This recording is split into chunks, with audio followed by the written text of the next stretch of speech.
Welcome to Tradenet. My name is Meir Barak, and in these videos I'm going to teach you the basics of day trading. These lessons are hopefully going to provide you a reliable and consistent method to join this wonderful world of trading. Just before we get started, if you would like to trade live with me, you are invited to click here and take my 14-day free trading room trial. Also, in order to practice or trade, you will need a trading account. If you would like to open a Colmex account, Colmex will pay for my trading room membership fee. Welcome to Lesson 7, Support and Resistance, Part 2, where we will learn how support sometimes becomes resistance and how resistance becomes support. One of the most important things about resistance areas, and the same applies for support, is when a resistance area is broken, meaning the price is moving over the resistance area, it now becomes support. In this daily chart, we can see that a long-held resistance over this level over here was finally broken right over there. So the next resistance level is currently here. However, the previous resistance area now becomes the support.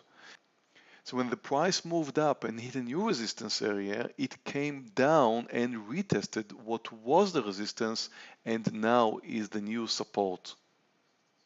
As you can see, the new resistance area has now become the new support. So when the price moved up over the resistance and came down again, it was supported at what was the recent resistance. If we take a look at the next resistance level, which is right over here, take a look at the support right there. So why does this happen? Let's imagine the buyers who bought at the breakout over here. Those buyers who bought at the breakout over here, let's assume they bought 100 shares. Are they happy about the quantity they bought? Well, never.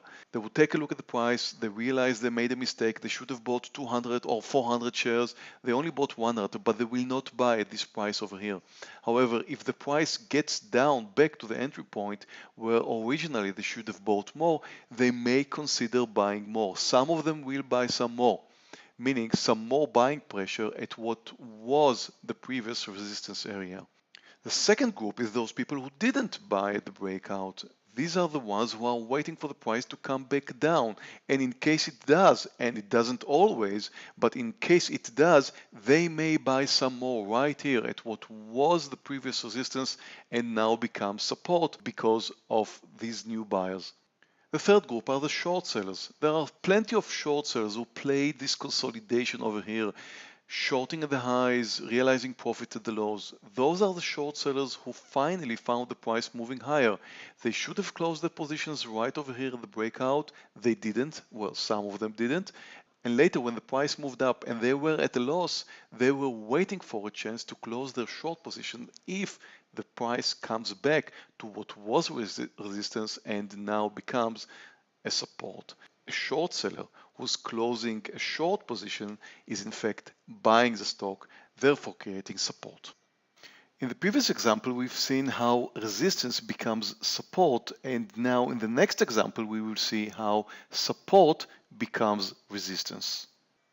As we can see here, the chart of AMAT, Applied Materials Daily, we can see that the support was tested here and here and here, and finally the price broke down. When the price moved up again, it found resistance, which was previously a support, and then it came down again, tried to move back higher, failed again. So the same support level is now resistance level, and it was tested twice. Once the price moved higher, it continued its uptrend. But as you can see, there are several resistance and support areas. As we can see in this chart, support turned into resistance. So why did that happen? Imagine you were a short seller selling here. Imagine you sold 100 shares. Price moving down. Are you happy? Well, not really, because the only thing that comes up to your mind is why didn't I sell 200 or 300 shares? So in fact, nobody's really happy with this quantity. So you could wait for the price to move down and then take some profits, or you could add when the price moves back to the entry point where you should have shorted more. So when the price moved down, you wouldn't add to your short because you should have done it here. But if you have the chance and the price moved back to the place where you should have shorted more, you may add more to your shorts, meaning selling. Selling is resistance.